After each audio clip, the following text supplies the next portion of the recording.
Welcome to another in our series of Kehillat Israel podcasts. This is a recording of Rabbi Amy Bernstein's weekly Friday morning Torah study.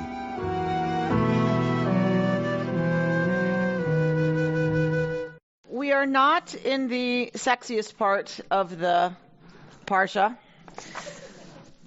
The sexy part is Lech Lecha, is the beginning where Abraham is called and he journeys out. That is the first triennial reading because it's the beginning of the Parsha. And the other part that's talked about a lot is Sarah and Hagar.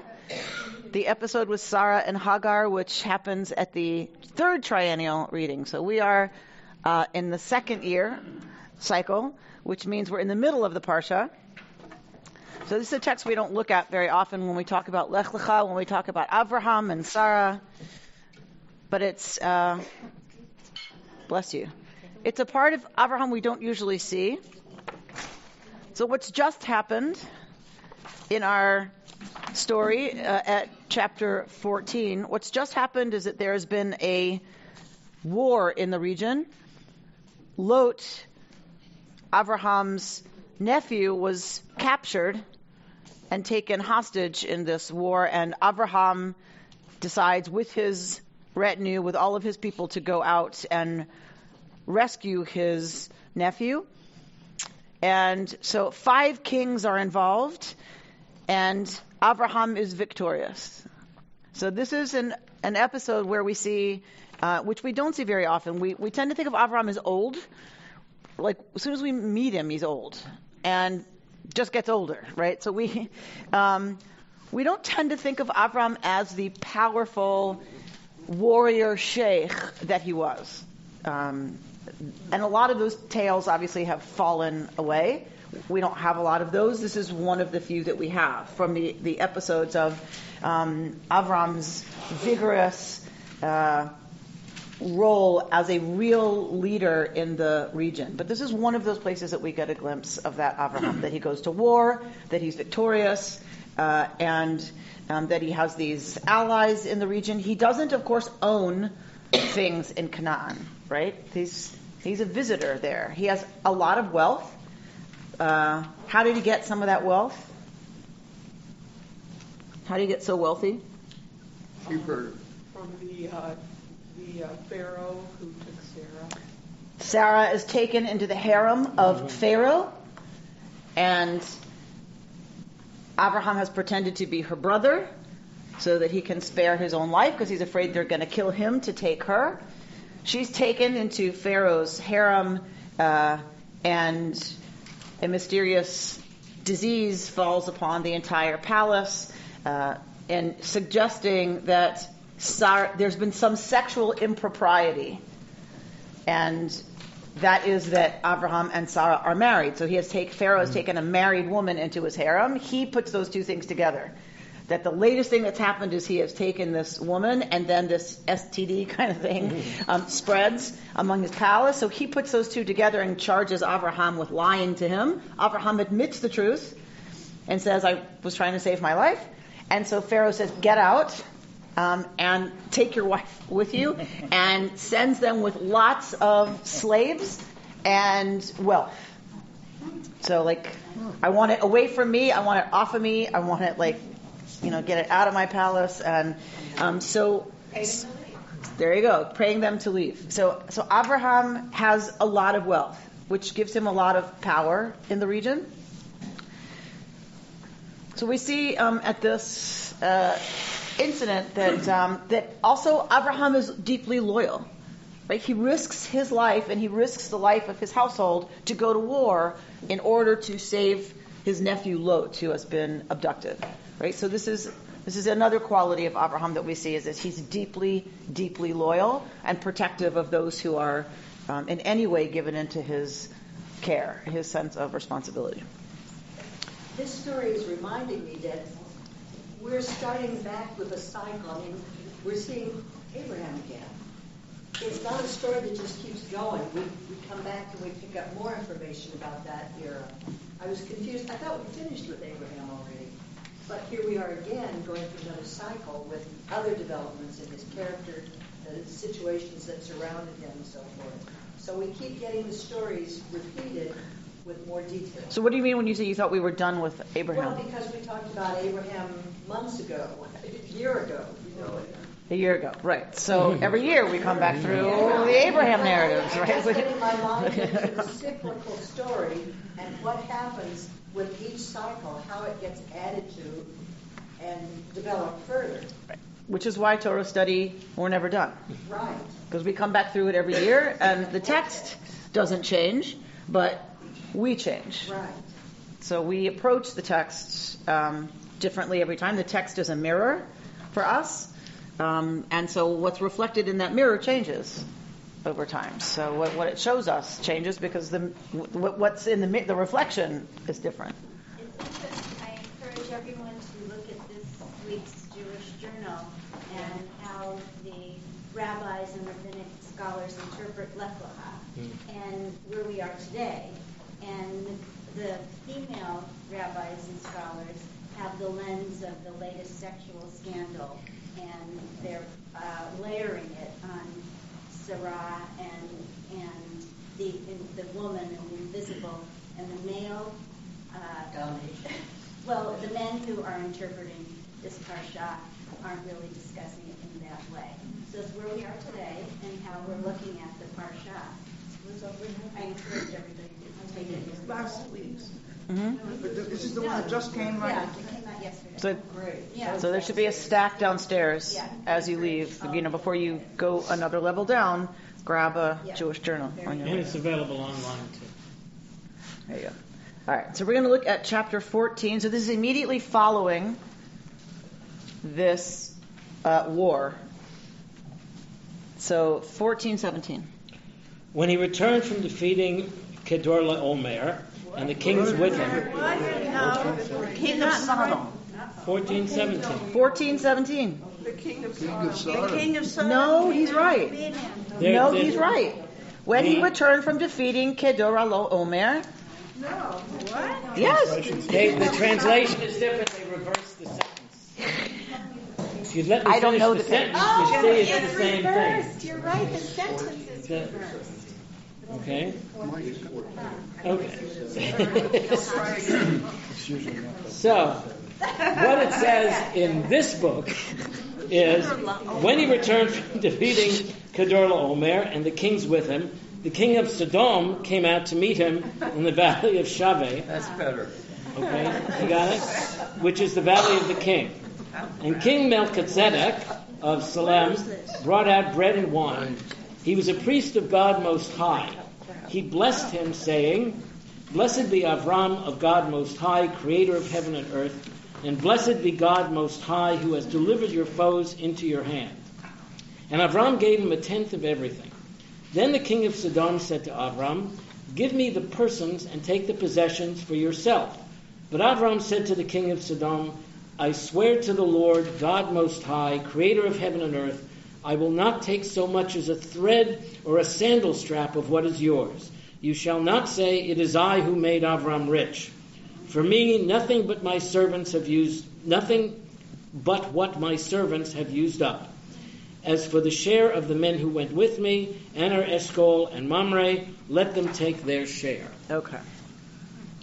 So he defeats Kedorlaomer, right? And the kings who were allied with him.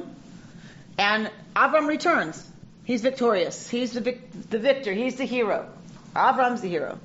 When you come back from defeating 5 kings, what do you have with you? You have the spoils of war with you. So Avram has come back. He's not just like walking home. He comes riding in with his entire victorious army, and imagine all of in our imagination, the horses and what loaded with stuff, right? That so it's a huge thing. This is a huge scene, that he returns the victorious hero. When a victorious hero in the region comes back from a victory like that, what's got to happen? Celebration. So there's going to be a celebration, and as part of that celebration, you better have dignitaries, right? You beat up everybody in the region, and you come home. It is in the best interest of dignitaries around to be there, to congratulate you, right? Like it's just politically smart. It's what you do. So the king of Sodom comes out to meet him in the valley of Shaveh, which we're told is Emek HaMelech, the valley of the king, and King Malchi Tzedek of Shalem brought out bread and wine. He was a priest of God Most High. So this is very interesting. This is very interesting. So this is very interesting. So out comes the king of Sodom, and we know what's going to happen with Sodom, right? What's going to happen with Sodom? Right? It's going to get blown up. God is going to blow up Sodom and Gomorrah, right? So we know something a little, about Sodom, and here comes somebody we've never heard of, and that we don't hear of again until books after the Torah, right? So never in Torah again do we encounter Melchizedek. Okay? What are we told about Melchizedek? He was a Kohen of El Elyon. Okay. So let's look at Melchizedek. All right. So the first question is,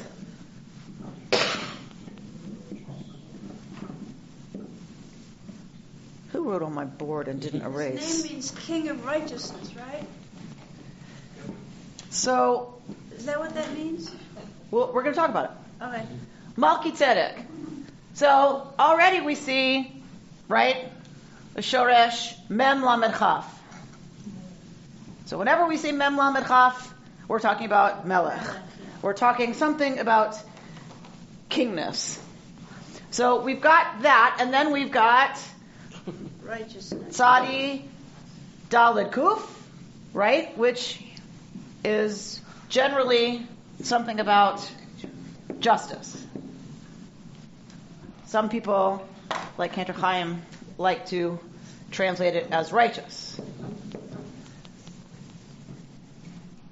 All right, so what are our two choices here? Either this is a proper name, the guy's name is Melchizedek, or it is an appellation. That he's not only a king, he is a Melchizedek. He is a just and righteous king. He is non-Israelite, right? Because there are no Israelites. There's only Abraham, right? There aren't Israelites yet. And he doesn't descend from Abraham. So if he doesn't descend from Abraham, he's not an Israelite. So he's a non-Israelite king who, if this is his proper name, then whoever named him, right, even if it's not an appellation, even if this is his proper name, like, Jonathan, clearly it says something about at least the vision of the person who named him, right, that he was raised by somebody who named him Melchizedek, that you should try to be a righteous and just king. And if it's an appellation, then we know that the people who call him that think of him as a righteous and just king. And as Bert just said, we are told that he is Kohen. Yeah? Le'el Elyon.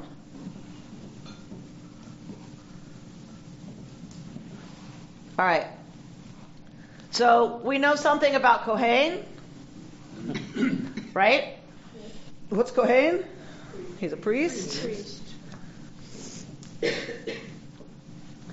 And what do we know about El Elyon?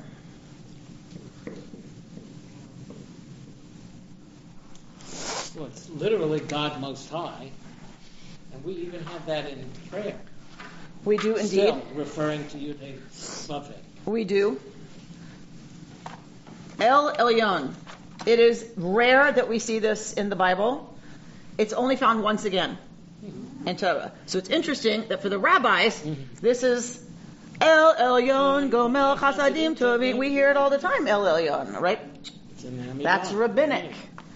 So it's interesting that the rabbis chose in their liturgy to use a term for God that is used twice in the Bible. Here and in Psalm 78, verse 35.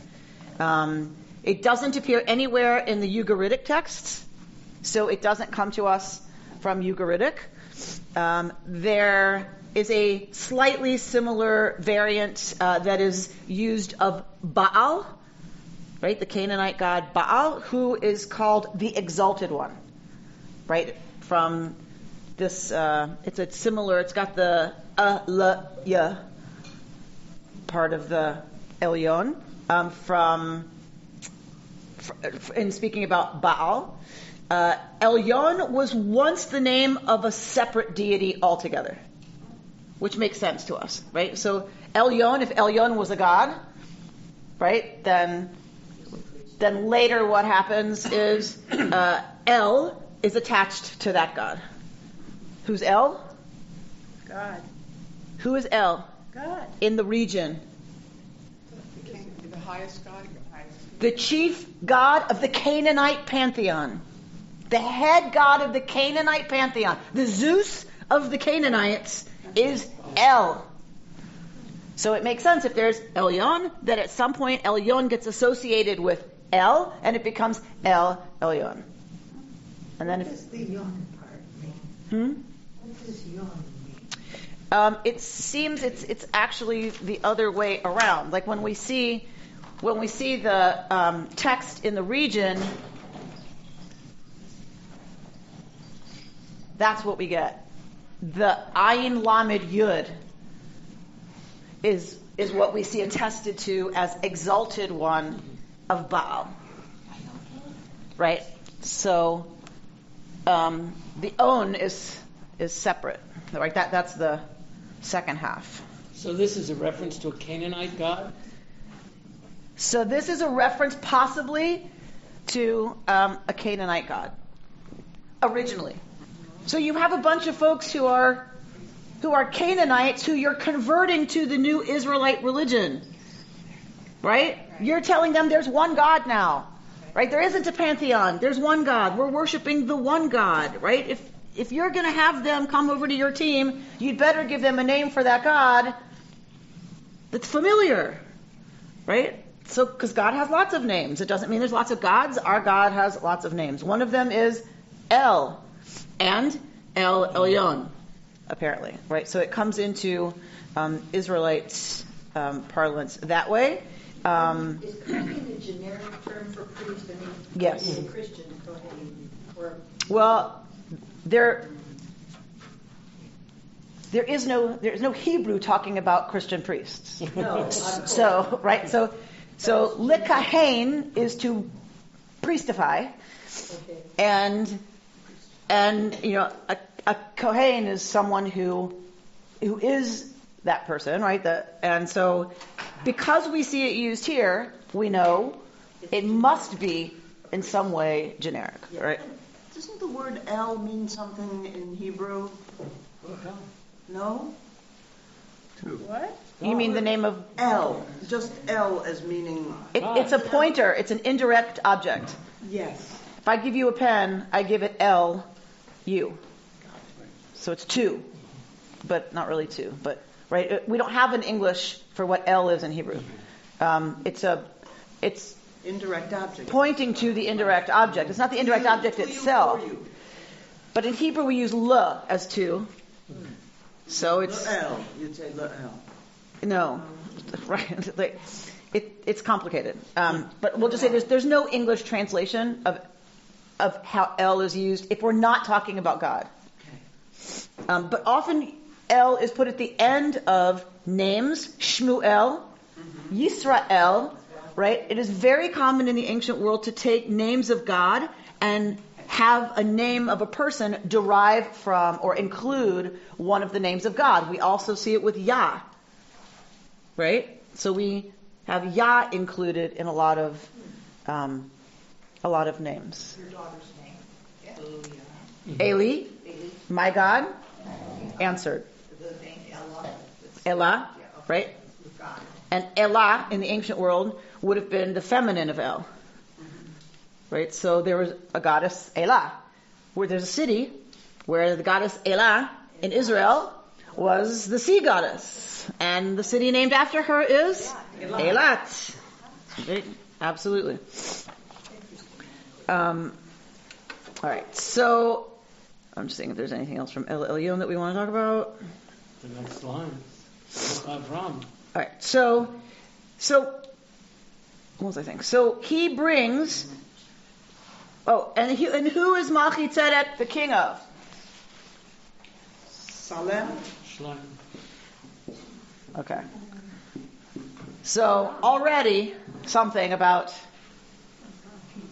peace, wholeness, an echo of Yerushalayim, right? So Malchi Tzedek has all of this grooviness going on his side, as opposed to Melech Sodom. So Malchi Tzedek comes, and he is a priest of El Elyon, and what does he do? He brings out bread and wine, right? And blesses Abraham. And what does he say to Abraham? Blessed be Abraham of God Most High, creator of heaven and earth, and blessed be El Elyon, who has delivered your foes into your hand. Abraham then takes a tenth of the booty and gives it to Malchi Tzedek. Presumably you give it to your allies, right? You divide the spoils among your allies. So he gives a tenth to...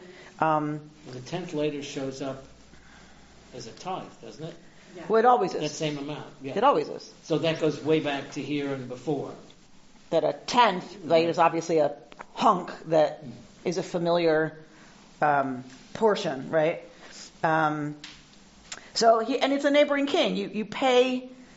You come, you conquer in the neighborhood. You win a lot. You pay tribute to, right? The kings. Abraham is nothing in terms of his status there, other than his wealth, right? He doesn't come from there.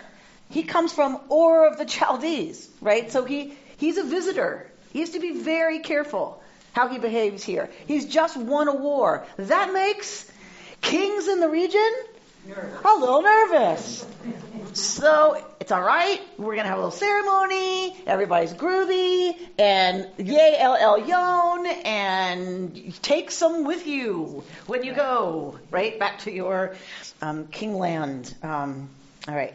So, and then what happens? The king of Sodom. So Malchi Tzedek comes and he gives wine and bread and blessing, right? And the king of Sodom comes and says, "Give me." Yeah. Right? So we have absolutely this, juxtaposition here, because we know what's going to happen later with Sodom. So give me, right, the persons and take the possessions for yourself. So what's he interested in? Slaves. He's interested in slaves. But what does Abraham say to the king of Sodom? So he's not going to give him anything. I know. He says, I will not take so much as... He said, Sodom is saying to him, you keep my share of the booty. I'm just going to take the slaves. Right. Mm-hmm. And Abraham says, I'm not taking a thread or a sandal strap from you. Why? What does Abraham not want to give him? The people. No, the power to say he was the one who saved him. He was the one who made him rich. He doesn't want to give him power. Right? Abraham is smart. He's a politician. He knows if he keeps a portion of Sodom's booty, then later He's keeping the wine. he owes him something. Right. He takes the Weinstein money. He doesn't Hey. want to be people. Where's Abraham now? If you take something, eventually that bill's going to come due, right? You owe me a favor now. And we're not in modern times. We're not in transactional times in terms of a modern sense. But even we see it in the modern times. But in the ancient world, the way you were most powerful and most wealthy was you had the most people owing you a favor. And that's how politics works. That is the way you have the most power. Not just about how much wealth you have. Abraham's willing to sacrifice wealth because what's more important than that is power. And real power is about who owes you. And Abraham refuses to owe the king of Sodom anything. But doesn't he give him the people? the slaves. So he gives him. He gives them. He gives him what he's entitled to. Right. Money out of politics. Yeah, she's Get money out of politics. Yeah, right. As if there would be any politics without money. But okay, we won't go there right now. Money is politics. I mean, money is political, like by its very nature. Okay. For me, nothing but what my servants have used, meaning what It's already gone. they need. Right, he's paying back what his servants have eaten or whatever. But for the men who went with me, who joined me and risked their lives, they should get their fair share. All right. It's immediately after that we get what's happening at chapter 15. Immediately after Abraham behaves like this, having been victorious in war, that we get chapter 15. Bert? Sometime later, the word of the Lord came to Avram in a vision. He said, "Fear not, Avram. I am a shield to you. Your reward shall be very great." But Avram said, "O Lord God, what can you give me, seeing that I shall die childless, and the one in charge of my household is Damasek Eliezer?" Abraham said further, "Since you have granted me no offspring, my steward will be my heir." The word of the Lord came to him in reply, "That one shall not be your heir. None but your very own issue shall be your heir." He took him outside and said, "Look toward heaven and count the stars if you are able to count them." And he added, "So shall your offspring be." And because he put his trust in the Lord, he reckoned it to his merit. So, we read right over this stuff, like Abraham said, and then God said, and then Abraham said, and then God said. But we're missing, think about this as, Bible is literature. Think about this as literature. Right after this incident of the powerful, returning, mighty Abraham, who then sacrifices, right, he's not going to take any more wealth than is duly his. He behaves justly. He behaves righteously, right? Right after that, he has a vision. That's what we're told. Machazeh. He has a machazeh, a vision. And in that vision, it's God who speaks to him and says, "Al tira Avram, don't be afraid. Anochi magen lecha. I am your magen. I am your shield. Scharecha harbe me'od. Your reward will be very great." Why am I saying it comes right on the heels of what just happened?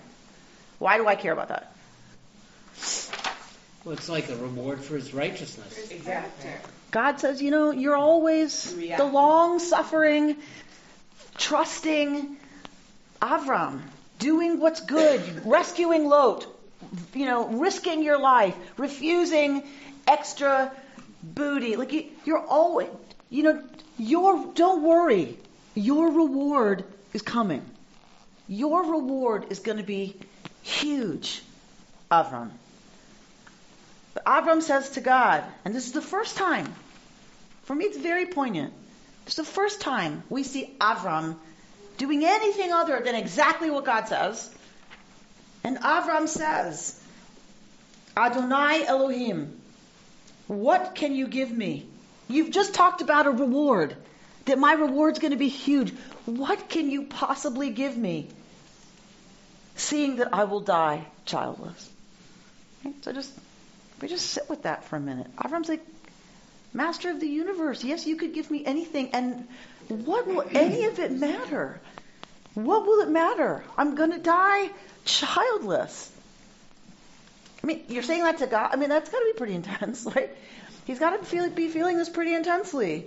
And the one in charge of my household is Damasek Eliezer, not my son. It's the servant, Eliezer. And Avram goes on, "Since you have granted me no offspring, my steward will be my heir." Right? So Avram says, I now have to take an action. I now have to make formally Damasek Eliezer my heir. He has to adopt him. Right? And we've talked about this with the Sarah and Hagar material. We've talked about this before. In the ancient world, if you did not have an heir, you adopted someone else to be your heir. It wasn't just so they can inherit. well, goody for them. Why do I need to worry so much about an heir for them to inherit? What's the big deal about an heir? Not just money. No, the land. So land is going to become very important. And there were a whole bunch of funeral rites.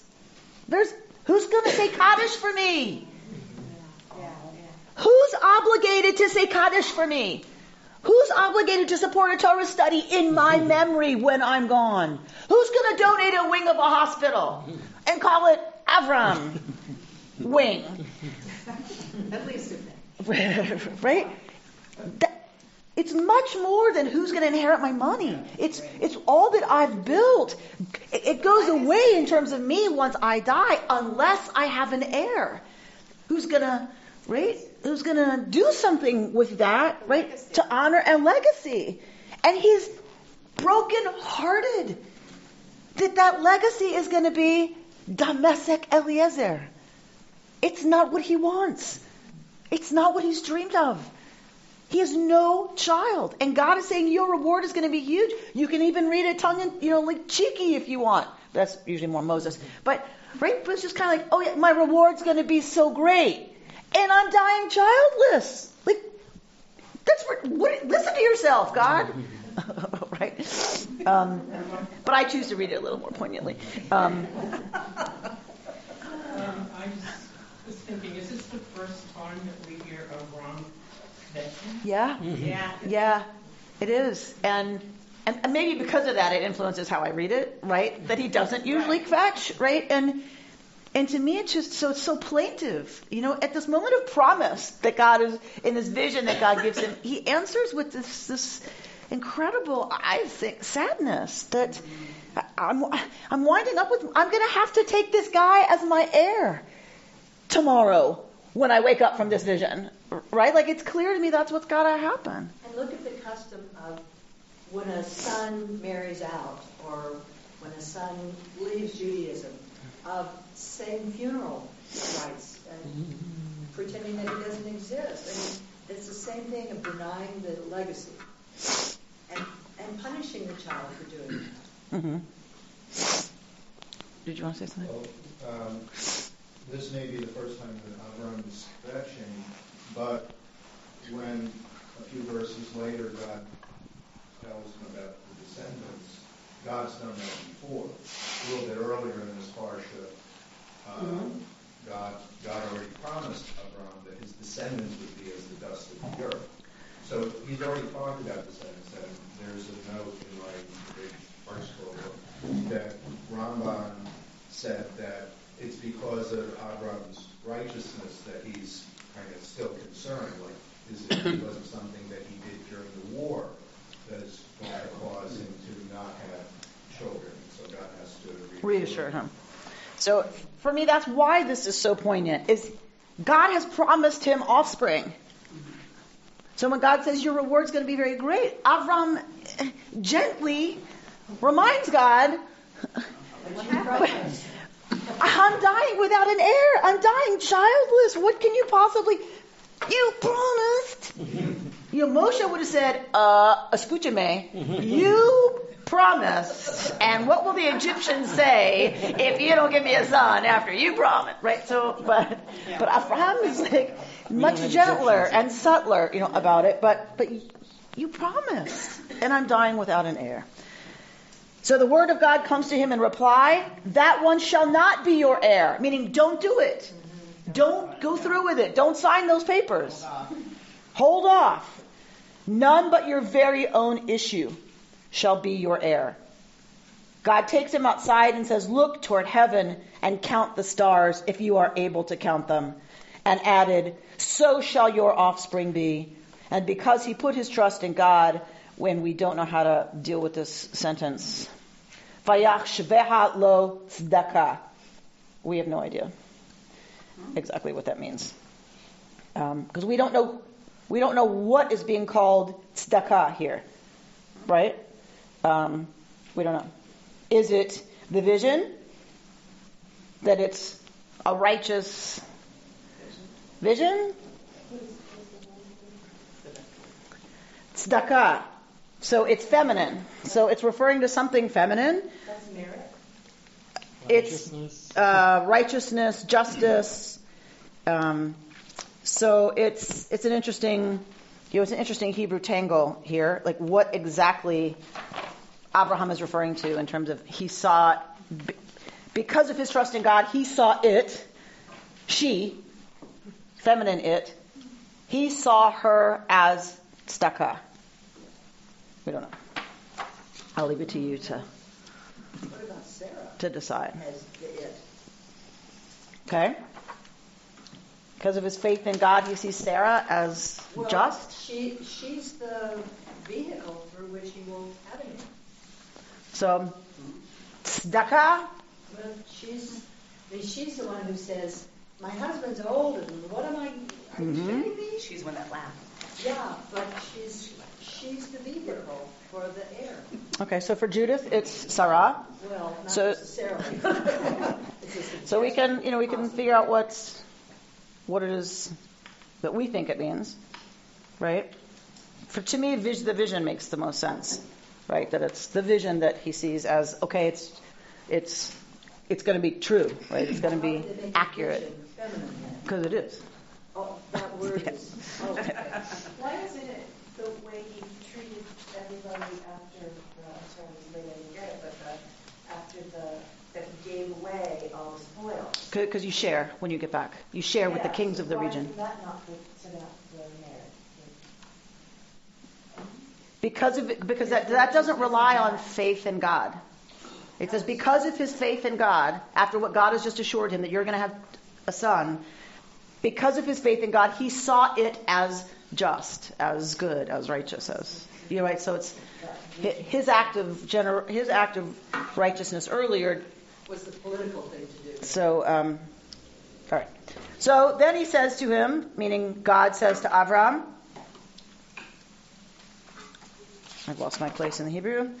Vayomer elav, Ani Adonai, asher hotzeiticha me'or kasdim. I'm the one who took you from Ur of the Chaldeans. Lateit lecha et haaretz hazot l'rishta, to bring you to this land, to give it to you as an inheritance. Vayomer Adonai Elohim. So now Avram is talking again to God. Adonai Elohim, b'ma adeki ereshena. How will I know that I'm going to inherit the land? So we have two things going on here. We have a vision in which God tells Abraham he's going to have a son of his own body. And so don't adopt your servant, domestic Eliezer. And we have now a promise of land as Avram's inheritance. So God says, bring me a 3-year-old heifer and a 3-year-old she-goat, a 3-year-old ram, a turtle dove, and a young bird. So Avram brought all of these. He brought them all, and Avram seems to have some kind of clue about what's going on. Because what does Avram do? He sacrifices them. He splits them down the middle. So what does that mean? It's part of a deal. Yeah. So, but Avram's not been told that. Avram wasn't told, bring the animals because we're going to make a deal. Avram is told, bring these animals. Right? Avram knows something that we don't have in the text. Because Avram cuts them in half. You never do that unless you're cutting a covenant. So obviously Avram has some idea that something is happening here that involves a deal, that involves a cutting of a covenant. Didn't we have somewhere else where you cut an animal in two and walk through Correct. in between the That's pieces? what's always done. That's what's always done. You cut the animal in half, and both parties walk through the pieces. It's not just blood. You walk through the carcass, right?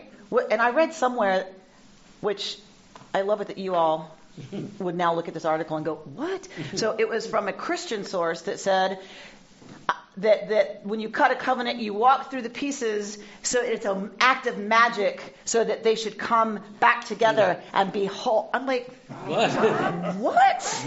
All right, so I'm like, my class knows better than this. They would know if they read that. They'd be like, what?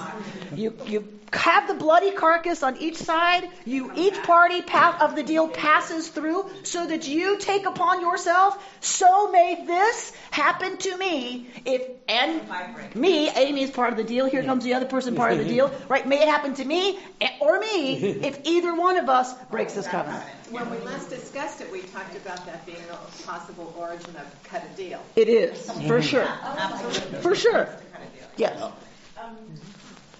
What's the difference between, because I'm getting pieces here, the difference between the covenant and deal, and then you were talking about a sacrifice, and you always eat the sacrifice? Sacrifice is different. That's something completely different. Sacrifice is completely other. Cutting a covenant is a ritual that seals a deal between two people. In this case, it's going to be God, and we're going to get to how this is different, but and walking through those pieces obligates both parties to keep up the covenant, or may this happen to the one of us who breaks it. So this is a human pact instead of a pact with God. Usually in the ancient Near East, it was a human pact. And he's making it God. We're getting there. Oh my God. So usually a covenant is between two people. We have reconstructed that in our text to be something a little different in the ancient world. And this is a radical move in the ancient world. This is reconstructing what was commonly understood to be obligating two parties to a deal. We're going to go there in a second. Why didn't he cook the bird? I don't know. We think that they would have faced each other, but I don't know. Maybe because they're little. It doesn't have quite the impact. Right? To cut up a dove and walk between the. Yes, George. Abraham seems to distrust God. He says, "How do I know it's going to happen?" So it could be distrust. How else might we read it? Wanting reassurance. Really needing reassurance. You've said this before. I get it. But I need you. I need something else. Mommy, do you love me? Yes, I love you. Does that mean my child doubts me? Right? Or is it, I need something. I need more. I need right now. So either way, we can read it either way. But clearly, he's afraid. He's clearly afraid that it's not going to happen. And God does not seem angry at all about Abraham needing reassurance. If you think about it, God is very patient with God's person, whoever it is at the time. God tends to be very patient, even when doubted. God seems to understand that human beings have a hard time getting past what seems likely, right? Moshe, God is very patient with Moshe. When Moshe says, see that you go in the lead or else don't make us leave, God's like, I'm going to go in the lead. It's going to be okay. Right, Lynn? But you haven't said who you're going to send with us. There's going to be an angel. Right? God is very patient with these human beings who are just like, wait, what? How do I know? How do I know? This is just put it in writing. Put it in writing. Yeah. Right? Which basically was the way they put it in writing right. in those days. All right. But it's funny because Avram doesn't ask for the way they did it, but seems to get it that's what's going to happen. I'm going to put it in writing. God says, go get a pen. Right? And so Moshe gets a pen. And right? So Moshe seems to think that God is answering exactly that. How do you want reassurance? Well, the way people usually do that is to cut a covenant. All right. So usually it's between two people. You both obligate yourselves by walking through the bloody pieces. Should either one of us break this, may this horrible ickiness happen to us. All right. So let's pay attention to what's different here. Our reconstruction of that ancient Near Eastern ritual. As the sun was about to set, a deep sleep fell on Avram. Verse 12. Right? I've never read this. So a deep sleep falls on Avram, and a great dark dread descended upon him, says my English, which, the Hebrew's a lot more enigmatic and and elegant. And God said, so now we've had a vision, and now we're getting something else. Now we're getting a heavy, deep sleep, darkness, Ema, an awesome, big, right? So more like one might be a morning thing, one might be an evening thing. We don't know, but there are two different theophanies that are happening. He had a theophany that was a vision. He's having a theophany now that is involving a sleepy, dark something. And what does he hear as part of this experience? He hears, know well that your offspring shall be strangers in a land not theirs, and they shall be enslaved and oppressed 400 years. But I will execute judgment on the nation they shall serve, and in the end they shall go free with great wealth. As for you, you shall go to your fathers in peace.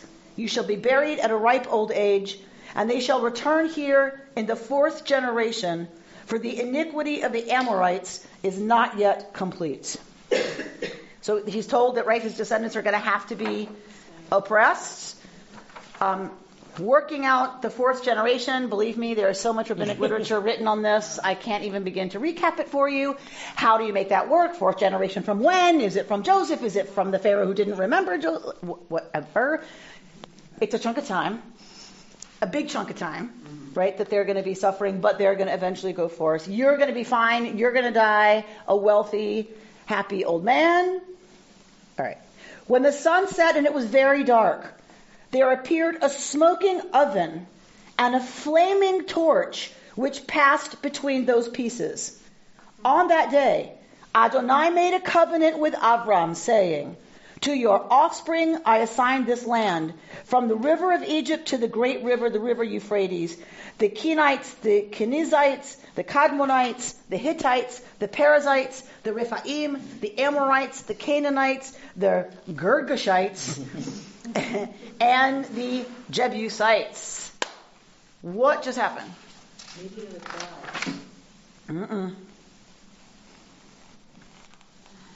God promised the promised land. Their land. God promises that these people's land is going to be your land for an inheritance. Talk to me about the reconstruction of this covenanting ceremony.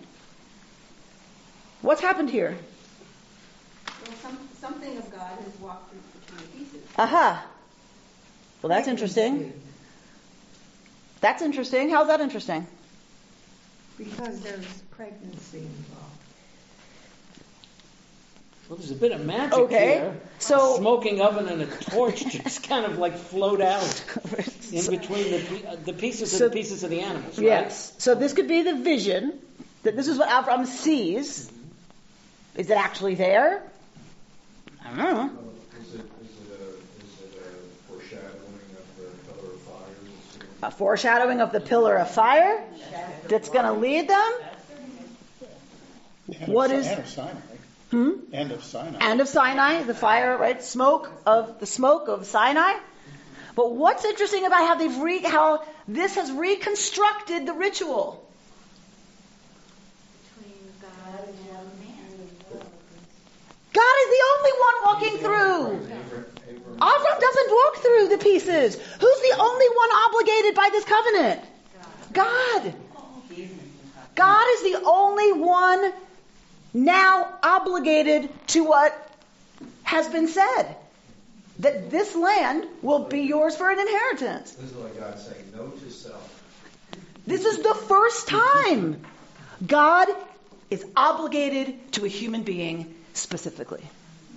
The first time in Torah. It is not Avraham who walks through the pieces. Only God.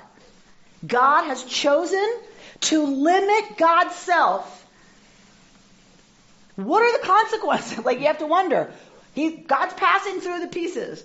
We pass through the pieces to say, may this happen to me if I break the deal. Well, what is God? When God passes through those pieces, what is God saying? May what happen to me? Should I pass through death? Dismemberment? Right. Well, may I lose the justification to be looked up to and reverenced? But it's interesting that that it's walking through pieces of a carcass It's light that and somehow, fire. right? Light and fire are walking through, too. So Mm-hmm. those would be put out if he doesn't keep the covenant. God forbid. Right. I think this is fascinating that this is the image chosen by which God obligates God's self to Avram. That it's passing through the pieces. It's like, that's intense. It says here the Lord made the covenant. It doesn't say the Lord and, it doesn't say God and Abraham. Because made the Abraham's covenant. not a party to it. Right. It's just God who makes a covenant, who makes a promise to Avram, and then implicates God's self by passing through the pieces. But isn't he, that's in the other, what is it called, that he's showing him count the book shows him count the stars. That's all of us, right? That's the, Yes. he's making a covenant with the entire No, people. no, no. Well, it's the impossibility of counting this. It's a promise to Avram that we will inherit. Right? Sinai is a covenant with everybody. This is a promise to Avram, a particular human being, that your offspring will inherit this land. It's not a promise to us. This is a promise to Avram. We are implicated in it because we get the land, presumably. And that's only been argued about for 2,000 years. Might all this happen while he's in his dark sleep? Yes. So of course. Right. So he fell into the sleep, and in his sleep, in his dream, God is making the covenant with him, right? Yes. God's the only one making the covenant. Yes. Wait, hold on, just one page. Okay. Okay. And I just had to clarify that he was not before that. This was after he's asleep in his dark dread. So the question I have is, what is dreadful about this? It says a dark dread. So it's all like these, seems like good stuff. it's closer to me to stuff that happens in a graveyard in the middle of the night. A twig snaps, right? There's nothing bad about a twig snapping. Right. It's that it's dark, something eerie's going on, your senses are heightened, it's a little freaky, it's a little out of the normal, and then you're feeling kind of weird, and so. I get that. I couldn't figure out what was bad about it. Aren't we considered descendants of Abraham? Yeah. Ishmael's descendants are. The Arab people. Aren't the stars eternity forever? Yes. It's not a finite number of people. No. It's just lots. Count the stars, there's just lots. Is the translation for stove really stove? Yes. So we're cooking this meat as it's right. You don't eat the covenant meat. God forbid. You don't eat that. It's like when you take the blood out at Seder with your pinky. You don't lick it. Those are the plagues. Like what? You don't eat the covenant carcass. Oh my God. Yeah. Oops. Understood the word covenant to be like a contract. Yes. Yes. So, a proper understanding of a contract is there are two parties that bring. Unless you're in the ancient world and you are a king who is granting to people the right to land. So this is modeled on a one-party contract where I obligate myself to make sure I protect you and your people on this land because I've given it to you.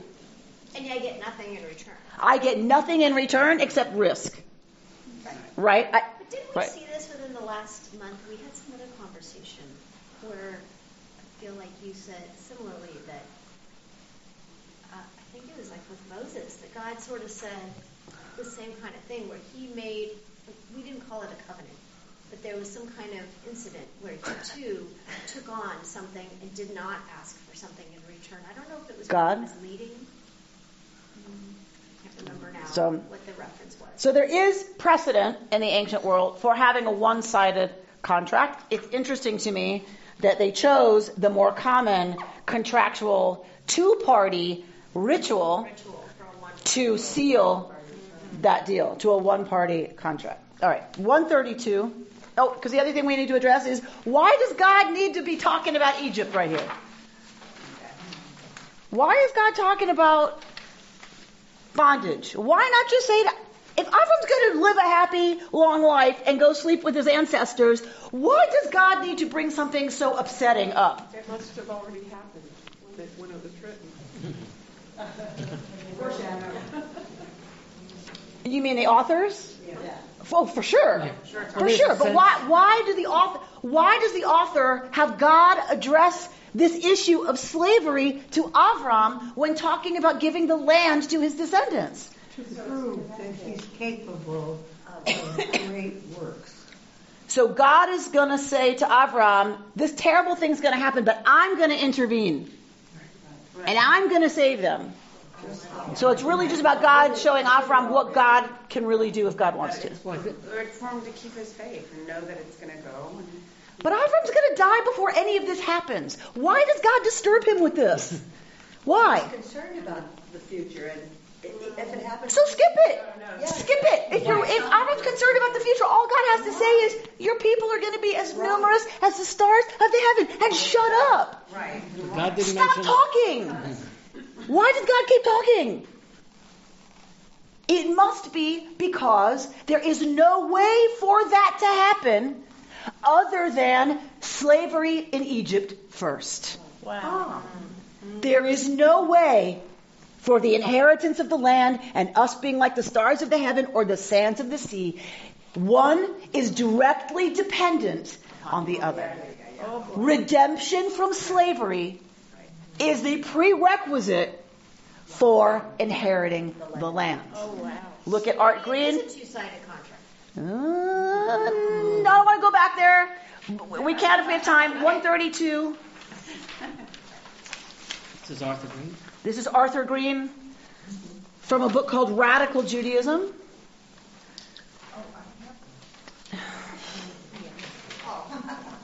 To understand Judaism and the Jewish mindset, one needs to understand that our most basic statement of faith involves this collective experience of liberation from bondage. Drop down to the next highlight. In this way, Judaism differs from both Christianity and Islam, where the most essential faith message is directed to the individual. Jewish faith is about belonging to this liberated community of former slaves. Being Israel means identifying fully with that experience as though it had just happened yesterday. We're reminded of that. Rabbi Art Green is picking up on, right, it directly ties, I think, to this text. He doesn't tie it to that, but that's why. Because you won't be the people of Israel living in this land and doing all that other than by having a shared experience of liberation from slavery as a group of former slaves. Just being the offspring of Abraham doesn't do it. Doesn't cut it. We're going to be the offspring of Abraham, yes, and have gone through a formative experience that turns us into the people Israel, who have then the right to settle that land.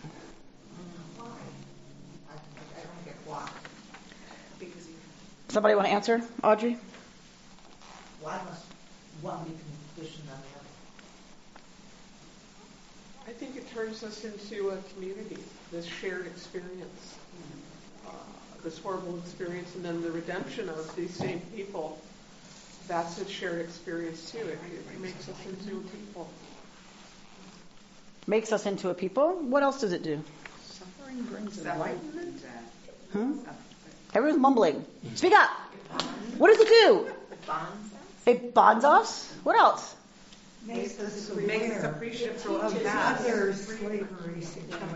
Makes us aware of the suffering of other peoples who are enslaved and oppressed. Therefore, what will we become as a people, supposedly? Enlightened. Liberators. Enlightened. Remember that you were slaves. Remember that you were slaves. You can't ever otherize people and say, if they just pulled themselves up by the bootstraps, things would be better for them. You can't ever say that. Oh, it's because of them, because of their race, because of their gender. You were slaves. You're no different from them. And you didn't earn anything about your status as redeemed. You didn't earn one step out of Egypt. Well, maybe you earned it by taking those steps out of Egypt, but you didn't earn anything about redemption, right? The same way any other people doesn't need to earn anything about their oppression and their slavery being ended. Apparently, it has not been learned today. Apparently, we need to learn this over and over again. Therefore, we eat the story every year. Right.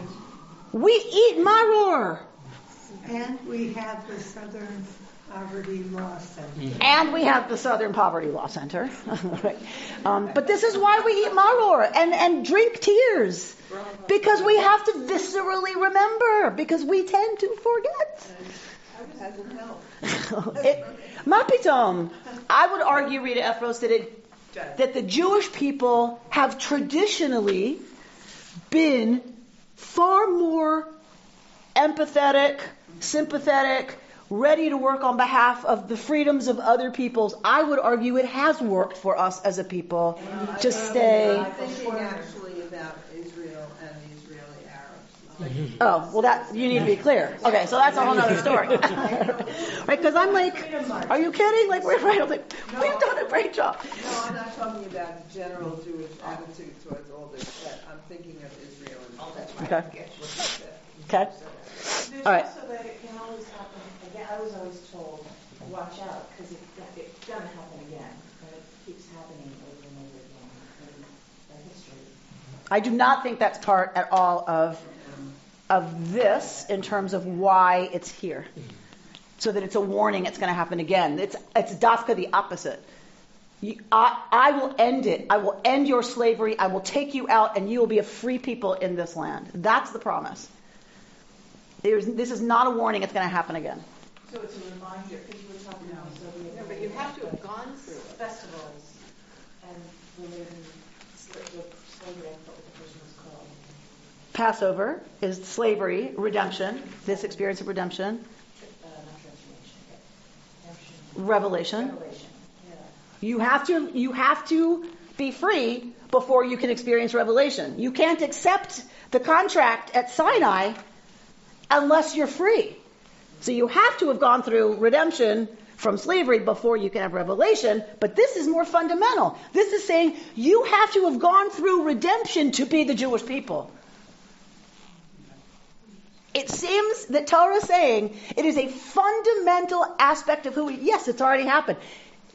That is a fundamental experience that makes you who you are in this land. It's not, oh, and that happened too. Right? It is your experience of being a redeemed people that will define Israel in the land of Israel. It's interesting that in the Haggadah, there is not a reference to this discussion way back when that, hey, you were told you were going to be this, and this was going to bring you a people. It's almost like I want to take this and file this with my Haggadah, put it away. Good. That'd be a great discussion, right? To ask people at the Seder table, was it a prerequisite? And if so, how? Right? Is it a prerequisite that we were slaves in Egypt? And on a smaller scale yet, I've always felt we learn more from the difficulties in life than we do from the joys. That's where our lessons come from. Mm-hmm. And it certainly starts here. Mm-hmm. For us, for sure. That we are people who certainly gets that. Look at page 134 to close.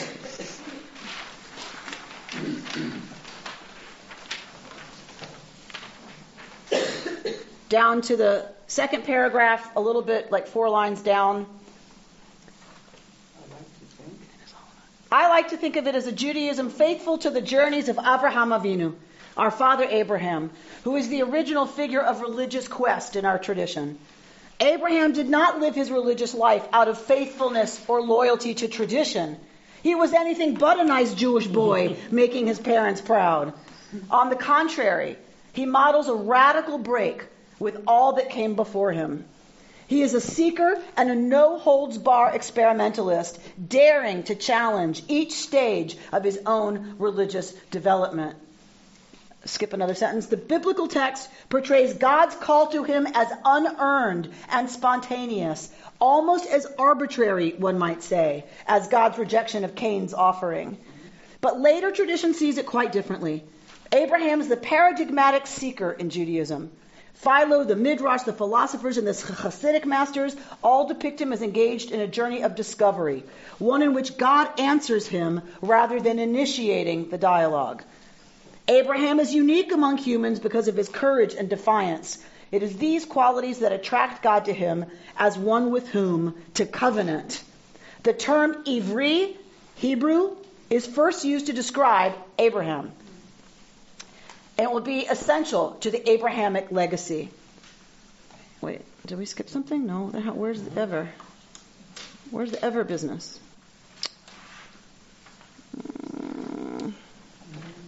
Where's ever? So Ivri, I don't know why I don't see it, but Art Green says that, what does it mean, Ivri? It means Abraham is standing here and everyone is ever across from him.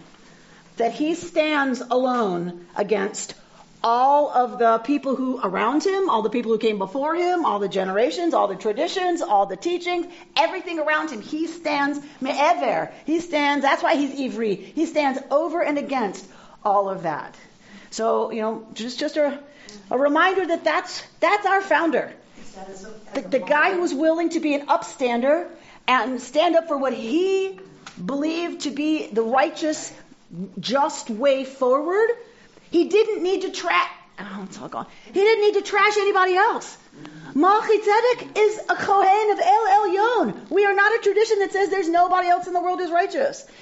This is our path forward. Everybody has theirs. May we have and remember and draw on and cultivate the strength of Avraham Avinu and Sarai Imenu to say it like we see it, to call it as we see it, to find our understanding of truth and righteousness and justice and be willing to speak it out loud, no matter what everyone around us says. No matter that they say you're crazy, you're nuts, who do you think you are? Who are you not to be who you are? What right do you have not to be your full, empowered, unique, fabulous self? Let us trust that kind of sacred self-awareness and sacred selfishness and sacred ability to stand for how we see it in terms of justice and goodness and righteousness and healing and all those things. May we have the courage of our forefather and our foremother to live into that as best we possibly can. Shabbat Shalom. You've been listening to Rabbi Amy Bernstein's Friday morning Torah study from Kehillat Israel in Pacific Palisades, California. For more information, go to our website, www.ourki.org.